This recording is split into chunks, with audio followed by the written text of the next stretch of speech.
요한복음에서 요한은 가나에서 있었던 물이 변하여 포도주가 했던 이 사건을 예수님의 첫 번째 표적으로 이렇게 기록을 합니다.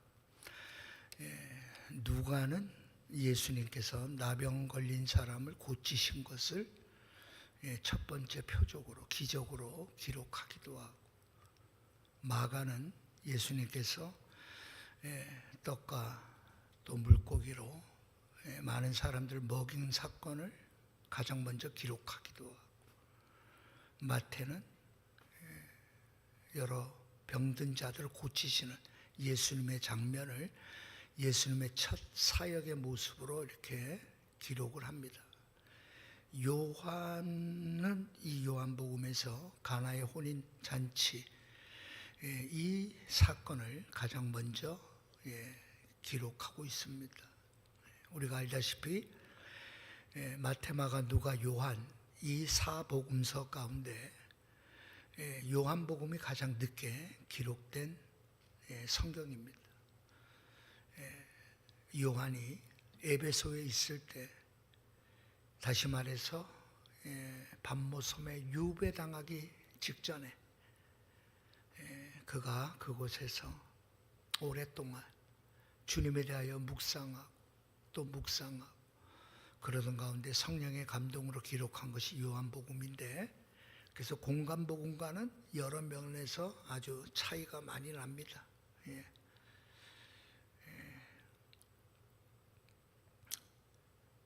공간복음은 예수님께서 사역하셨던 어떤 순서대로 이렇게 기록하였다면 요한복음은 순서가 아니라 하나의 사건을 가지고 와서 그 사건의 의미를 이렇게 해석하는 데 치중했던 성경이 바로 요한복음입니다.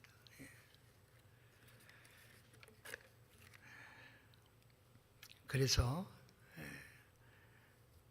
요한복음에서는 예수님이 무엇을 하셨는가 하는데 관심을 보인 것이 아니라 그 일을 행하신 예수님은 과연 누구신가 하는데 초점을 둔 그런 성경입니다.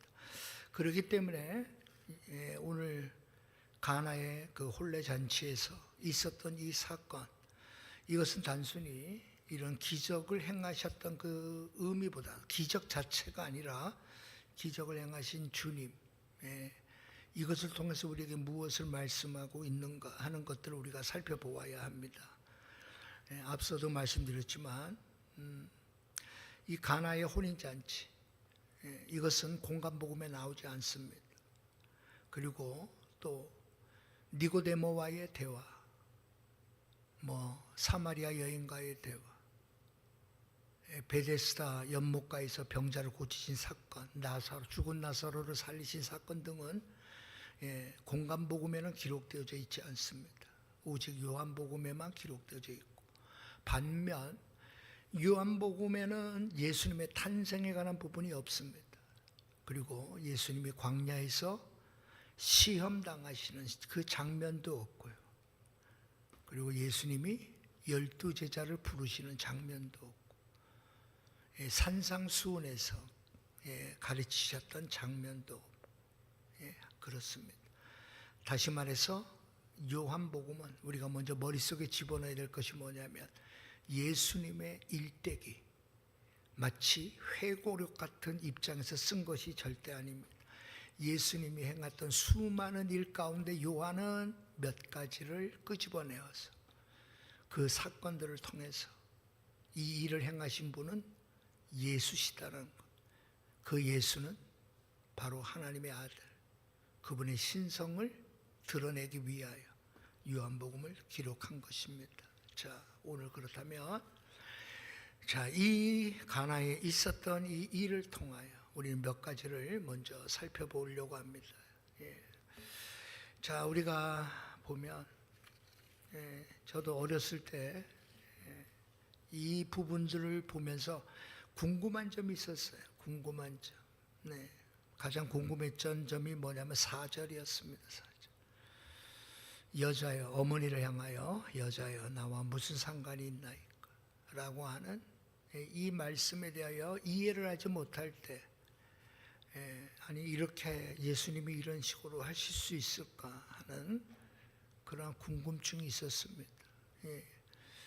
여자여라고 이렇게 어머니를 향하여 여자여라고 부르는 그 모습이 선뜻 이해가 되지 않았습니다. 그런데 우리가 나중에 알고 보니까 이 여자여라고 하는 이 호칭은 여러분 우리가 생각하는 그런 상스러운 호칭이 아니었죠. 예수님께서 부활을 목격하러 온 막달라 마리아에게 부활하신 후 그녀를 부를 때 여자여라고 불렀죠. 예수님께서 십자가에 못 박혀 죽으실 때에 제자들을 향하여 어머니를 부탁할 때 그때 여자여라고 부릅니다. 그러니까 이 호칭은 상스러운 호칭이 아니라 다정하고 또한 친밀하고 또 아주 정중한 그런 호칭이라는 것을 우리는 알 수가 있습니다. 문제는 나와 무슨 상관이 있나이까 라고 하는 주님의 어머니에게 대하여 하셨던 이 말씀입니다.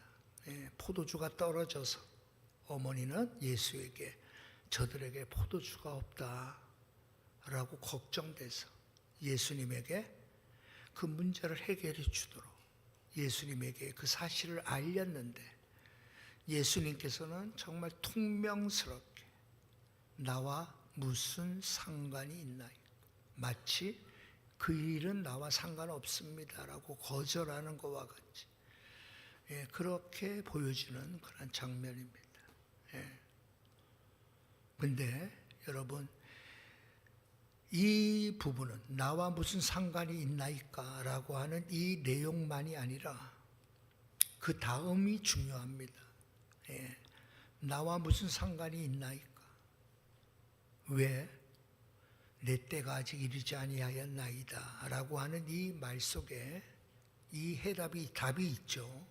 다시 말해서 어머니의 요청을 정말 단번에 거절하고 나와는 상관이 없습니다라고 딱 잘라내는 그러한 표현인 것 같지만 그 뒷부분을 보면 이러한 내용입니다.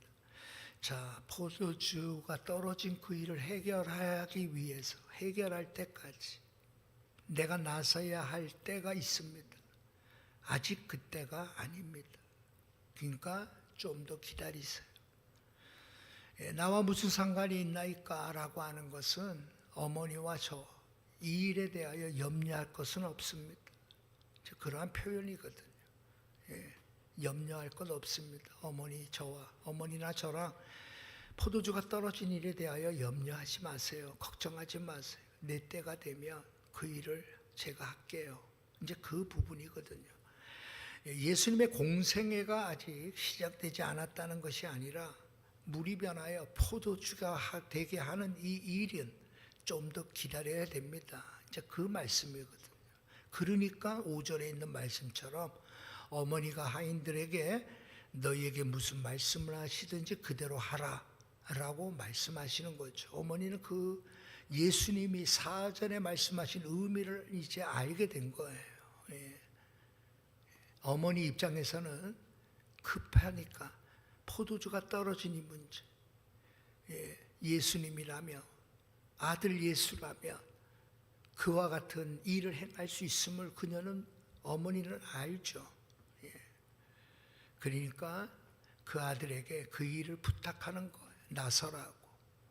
그러나 주님은 때가 아직 아니니까 나설 때가 아직 아닙니다.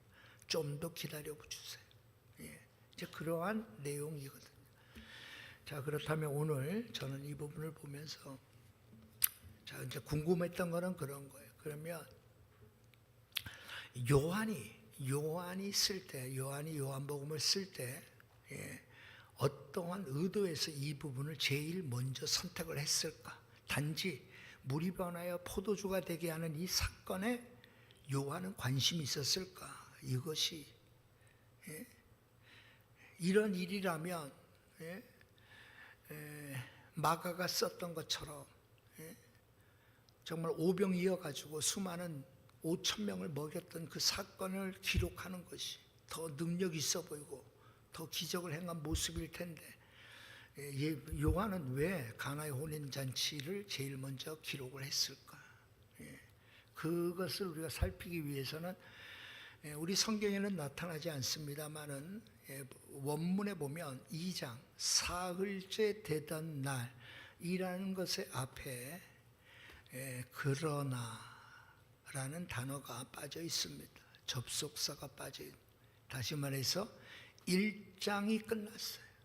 1장이 끝나고 그러나 1장과 상관없이 2장이 시작된 것이 아니라 2장의 시작은 1장과 연결되어져 있음을 여러분 말합니다. 그러면 1장에서 무슨 말을 하나?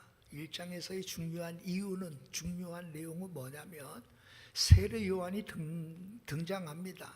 세례 요한이 등장하고 당시 굉장한 인기를 얻게 됩니다. 그래서 예루살렘으로부터 해서 전국에서 이 세례 요한을 보러 광야로 옵니다. 그래서 많은 사람들이 그에게 세례를 받고 제자가 되는 일들이 일어나요. 그럴 때 광야에서 일어나고 있는 그 어마어마한 일에 궁금증을 가졌던 사내들인 공회에서 사람을 보냅니다. 그리고 요한에게 가서 누구냐 너는? 라고 물어봅니다. 무슨 말을 하려고 하는가 하며 이 당시 영적 지도자, 최고의 권위를 가졌던 영적 지도자들조차도 세례 요한의 등장의 의미를 알지 못해요. 그리고 세례 요한이 말하고 있는 정말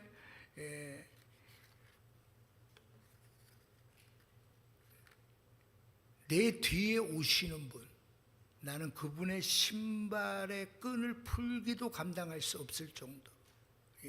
그분이 내 뒤에 오시는데 바로 그분이 바로 누구라는 거예요. 자, 그분이 바로 예수 그리스도, 구약에서 말했던 메시아가 왔음에도 불구하고 그들은 알지 못하다. 그렇게 말하죠. 알지 못하다. 자, 내가 전에 말하기를 내 뒤에 오는 사람이 있는데 나보다 앞선 것은 그가 나보다 먼저 계심이라 한 것이 바로 이 사람을 가리킵니다. 그러면서 하나님의 어린 양, 세상 죄를 지고 가는 어린 양을 소개하죠. 근데 여러분 그들은 뭐라고 얘기하죠? 그들은 알지 못하는 거예요. 다시 말해서 영적 무지함에 있는 그 상태. 당시 유대교의 형편을 묘사하는 게 1장입니다. 유대인의 묘사.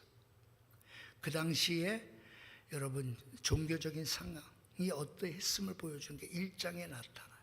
그래서 예수 그리스도가 나타나서 여러분 두 제자를 부르며 이제 그렇게 시작했던 게 2장이에요. 1장이에요. 그리고 그 1장이 끝나고 2장이 시작될 때 그러면서 가나의 혼인잔치가 나옵니다. 자, 이 가나의 혼인잔치 중요한 것은 뭐냐? 여러분, 이 혼인잔치에 포도주가 떨어졌다. 다시 말해서 기쁨이 사라졌다는 거예요. 그럼 요한의 의도는 뭐냐? 이 잔치를 통해서 마땅히 기뻐하고 즐거워하고 흥겨워해야 할 이 잔치에 기쁨이 사라져버려요. 형식만 남은 유대교, 전통과 관습과 습관을 따라서 철저하게 하나님 앞에 제사하고 절기를 지키고 정말 철저하게 금식기도와 바리새인들은 철저하게 여러분 11조를 행했던 그들, 겉보기에는 완벽한 신앙의 모습을 가졌던 그 유대교들. 그러나 실상은 기쁨이 사라진, 기쁨이 없는, 껍데기만 남은 그 종교임을 여러분 보여주고 있는, 그래서 이 껍데기만 남은 유대교를 이제 버려야 할 때가 왔고, 그리고 참 기쁨의 종교, 희락의 종교, 예수 그리스도를 통하여 참된 기쁨의 신앙을 가져야 할 것을 보여주기 위하여 가나에서 일어났던 이 사건을 요한은 첫 번째로 기록하고 있는 것입니다. 그만큼 요한의 의도가 어떠했음을 알게 됩니다.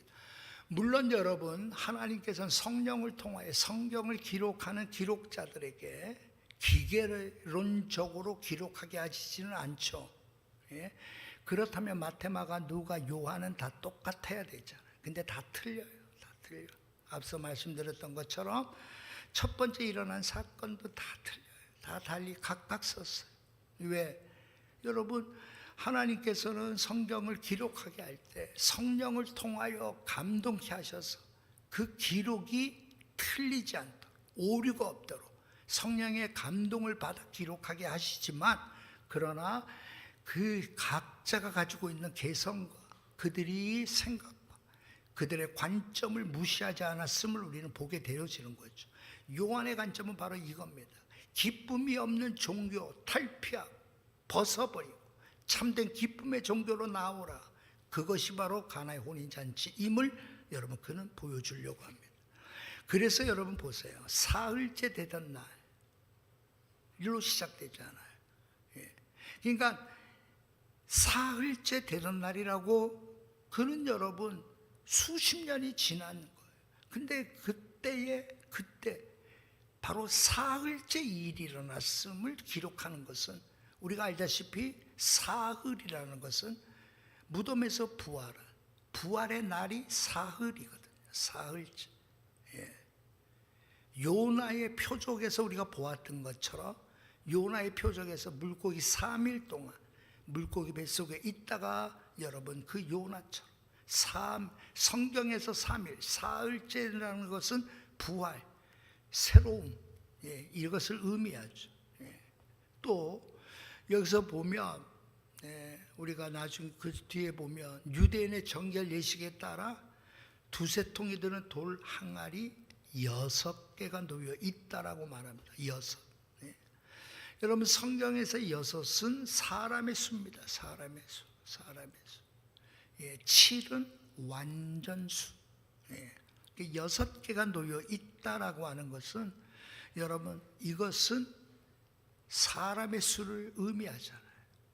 요한계시록 13장에 보면 거기에 666이 나옵니다. 666. 짐승의 숫자, 다시 말해서 사람의 수, 6의 숫자, 6이 나오죠. 그래서 요한은 이 돌 항아리 6개라고 할 때에 이 6은 여러분 육신의 모습, 그 모습을 말합니다. 육신. 암만 여러분 정결 예식을 따라서 갖추어진 6개의 돌 항아리일지라도 그 정결의 의식을 행했다고 해서 참된 기쁨이 그들에게 주어지지 않죠. 암만 열심히 손과 발을 닦는다 할지라도, 그러나 그들의 마음에 정말 더러운 생각까지 깨끗하게 할 수는 없죠. 정말 하나님을 참 사랑할 수 있는 그 마음까지 가져다 주지는 못하죠. 그와 마찬가지로 이 돌 항아리 율법을 온전히 지킨다 할지라도, 여러분 그것을 통해서 결국 의를 이룰 수 없는 모습을 보여주는 거예요. 자, 이러한 숫자 하나하나까지, 그 상황 하나하나까지 요한은 바로 그 성령의 감동을 따라 예수 그리스도, 그분이 어떠한 분인가를 보여주는 거죠. 더 이상 율법에 의하여 종교생활을 하는 것이 아니라, 관습과 의례적으로 하는 것이 아니라 정말 있어야 하는, 예수 그리스도로 말미암아 참된 기쁨이 회복되어져야만 그것이 참된 종교임을 보여주는. 여러분, 그때 이 예수 그리스도를 그는 어떻게 표현합니까? 앞서 말씀드렸던 것처럼 내 때가 아직 이르지 아니하였습니다. 내 때가 되면 내가 하겠습니다라고 말했던 그 예수 그리스도가 누구냐는 거예요. 그분은 무리변화의 포도주가 되게 하셨던 분이에요. 여러분, 최고의 포도주를 만들기 위하여 그분은 그 무엇도 하지 않았어요. 그 무엇도 하지 않았어요.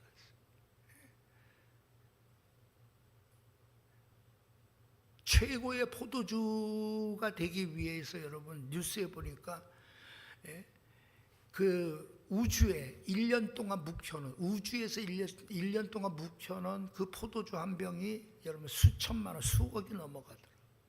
최고의 포도주를 만들기 위해서. 근데 우리 주님은 여러분 무리변화의 포도주가 하는데 그 어떠한 인간적인 수단도 쓰지 않았어요. 그분은 단지 여러분 아무것도 하지 않았어요. 명령도 하지 않았고 안수도 하지 않았어요. 단지 그의 어머니께서 하인들에게 저 물 항아리 아구까지 채워서 가져오라 라고 했던 그 어머니의 말씀에 순종한 하인들이 그대로 돼서 여러분 가져와 봤더니 이것이 바로 포도주가 됐다라는 거 아닙니까? 자, 우리는 여러분 정말 인생에 있어서 무리변화의 포도주가 되어지기를 간절히 원할 때가 참 많습니다. 무리변화의 포도주가 되어지는 인생, 생각만 해도 여러분 너무 좋아요. 무리변화의 포도주가 될 수 있다. 우리는 다 꿈을 꿉니다. 기대를 갖습니다. 내 인생에도 그러한 정말 무리변화의 포도주가 되어지는 인생이 되어지고 싶은 그럴 때가 한두 번이 아닙니다. 우리 주님께서는 여러분 그 일에 있어서 어떠한 신비로움을 보여주지 않았어요. 어떠한 신비로운 어떠한 그 주술과 같은 걸 외우지도 않았잖아요. 마법에 무슨 손짓한 것도 없어요. 그분은 아무것도 안 하셨어요.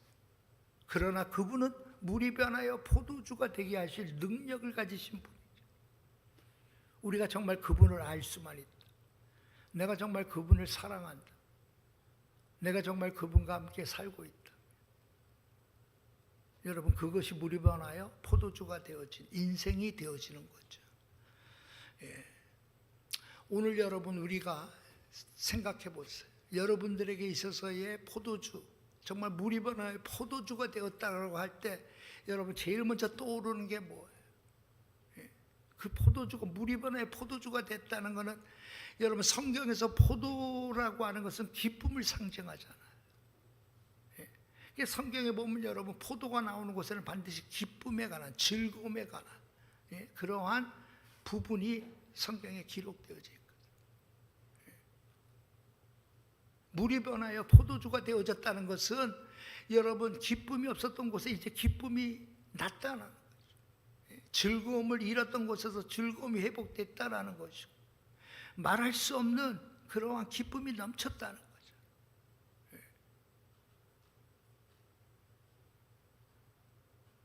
그 일을 이루기 위해서, 그 일이 일어나기 위해서 여러분 정말 여러분 주님께서는 여러분 아무것도 행한 것이 없는 것 같아요. 단지 하인들이 물을 떠와가지고 떠오라 했을 때 그냥 떠온 것밖에 없는 것 같아요. 그렇지만 주님은 배후에서 그 일을 행하셨죠. 그것을 아는 사람 아무도 없어요. 물 떠온 하인밖에는 알 수가 없다. 여러분 우리의 기쁨, 이것이 어디에서 났는지 우리는 설명할 수 없을 때가 많아요. 그러나 그 기쁨은 너무나 놀라운 거예요. 너무나 놀라요. 기쁨을 잃었던 그들이 기쁨을 회복했다는 이 사실 하나가 바로 요한이 말해주고 싶어하는 것이고, 더 나아가서 이 기쁨은 세상의 기쁨이 아님을 말하고 있는 거예요. 왜냐고 하면 여러분 보세요. 연회장이 깜짝 놀랐죠. 아니 포도주가 이제 등장을 한 거예요. 포도주가 등장해서 연회장의 맛을 보고 사람들이 맛보다 보니까 아니 다들 그냥 깜짝 놀랐죠. 아, 이렇게 좋은 포도주를 지금까지 나왔냐고. 요한은 이 사실을 통해서 여러분 정말 우리 주님으로부터 오는 기쁨만이 참다운 기쁨인 것을 보여주는 거예요. 세상에서의 기쁨은 여러분 언제 고갈될지 모른다. 참된 기쁨, 참된 기쁨. 요한은 그것을 보여주고 싶어 했다. 오늘 여러분 우리들 이런 기쁨이 있냐 말이에요. 우리 안에 우리 이런 기쁨이. 세상 사람들은 여러분 기쁨의 기준을 세상 것으로 여러분 생각할 때가 많아요. 세상에서 돈 벌면 기쁘고, 돈 많으면 기쁘고, 건강하면 기쁘고, 사람들에게 인정받으면 기쁘고, 칭찬 들으면 기쁘고, 계획한 대로 일이 잘 되면 기쁘고, 다 세상과 연관되어진, 좋은 집에 살면 기쁘고, 좋은 차 타면 기쁘고, 부모로부터 많은 유산을 받으면 기쁘고, 결혼해서 귀한 가정을 이루고 있으면 기쁘고, 다 세상과 연관. 근데 여러분 성경에서 말하는 참된, 주님이 말하고 싶어 하는 참된 기쁨은 세상에 속한 기쁨이 아니라, 세상에 속한 기쁨이었다면 성경은 여러분, 기독교는 존재하지 않았어요. 존재할 이유가 없죠. 고린도서 6장에서 사도 바울은 그렇게 말하죠. 근심하는 자 같으나 항상 기뻐하고. 이게 여러분 그리스도인들의 모습이에요. 근심하는 자 같으나 항상 기뻐하고. 여러분 기쁨의 근원이, 기쁨의 기준이 세상에 있지 않았다. 세상에 있지 않았다. 이 기준은 오직 주님만이 주실 수 있는, 돈 때문도 아니고 사람들의 인정 때문도 아니고, 내가 편안하고 안락하게 살고 걱정할 것이 없기 때문에 기뻐하는 것이,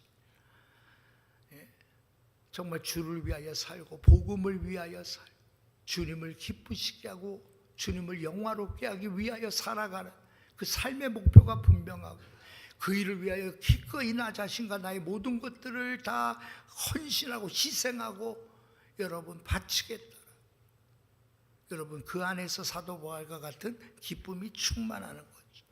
이것이 기독교임을 요한은 제일 먼저 시작하면서 보여주고 싶은 거예요.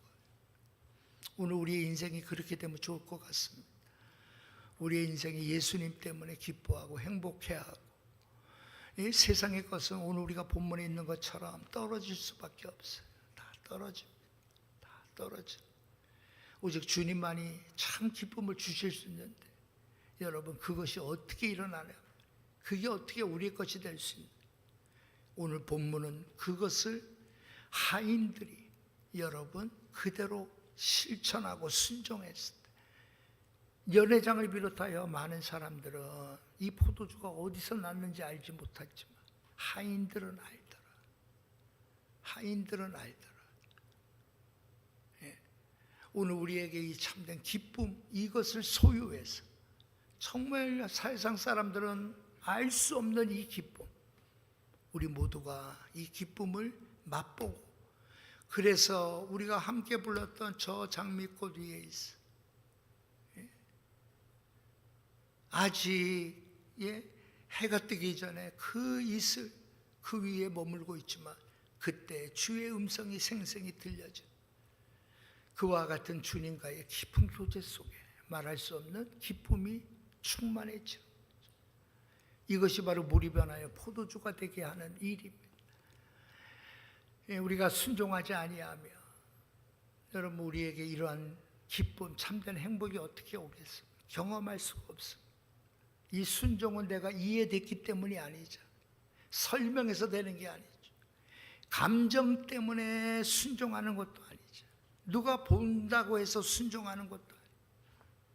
이 순종은 여러분 정말 주님을 사랑하기 때문에, 정말 주님을 의지하고 주님을 믿고 따르기 때문에 기꺼이 주님 말씀대로 내가 살겠다. 그래서 철저하게 말씀 중심으로 살아갈 때 여러분 우리 안에 기쁨은 충만해질 줄 믿습니다. 이 충만함이 우리 모두의 충만함이 되길 주님의 이름으로 축복합니다. 하나님 아버지